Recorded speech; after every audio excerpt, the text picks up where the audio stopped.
Kamarnya terpisah, anak saya 2 orang, tapi karena saya bilang udah pak stop, kasihan anak saya gitu, anak saya mati, saya bilang gitu, makanya diem bu gitu. Terus akhirnya ya dibangunin, terus saya disekap di sini berdua sama suami, terus langsung dibawa ke kamar gitu sih kak. Detik-detik mencekam perampokan di Banyumas, ibu memohon berhenti menganiaya anaknya.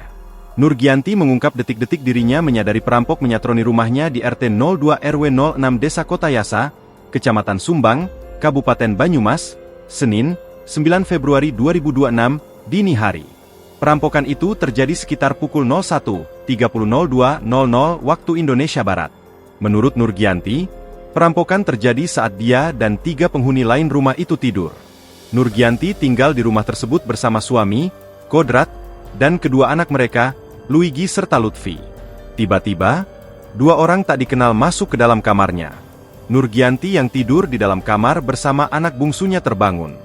2 orang tak dikenal ini kemudian mengikat tangannya dan meminta dia dan anaknya keluar kamar. Di luar kamar, Nurgianti melihat sang suami sudah dalam posisi tengkurap di lantai.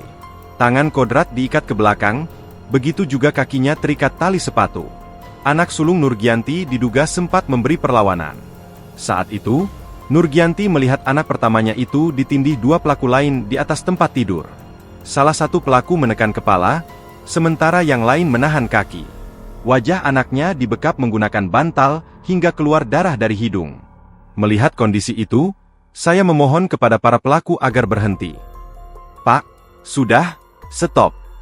Kasihan anak saya, nanti mati, kata Nurgianti memohon. Pelaku kemudian meminta saya untuk diam dan tidak berteriak. Ceritanya kepada tribunbanyumas.com. Ia pun menurut karena takut. 4 perampok tersebut, kata Nurgianti, beraksi memakai masker, dan membawa senjata tajam berupa kapak, sabit, pisau, linggis kecil. Nurgianti kemudian dibawa ke kamar bersama suaminya dalam kondisi sama-sama terikat. Namun, Nurgianti berhasil membuka ikatan di tangannya, namun tetap berpura-pura masih terikat agar tidak menimbulkan kecurigaan pelaku. Para pelaku kemudian mengambil sejumlah harta benda, uang, hingga perhiasan. Menurut Nurgianti, para pelaku setidaknya menggasak uang 12 juta rupiah yang disimpan. Para perampok juga mengambil uang 400 ribu rupiah milik anak mereka. Uang arisan yang mereka simpan ikut dibawa kabur.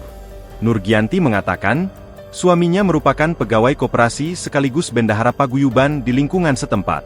Perhiasan Nurgianti berupa kalung, cincin, dan anting juga amblas dibawa perampok. Begitu pula 3 telepon genggam mereka ikut dibawa. Download Tribun X sekarang, menghadirkan lokal menjadi Indonesia.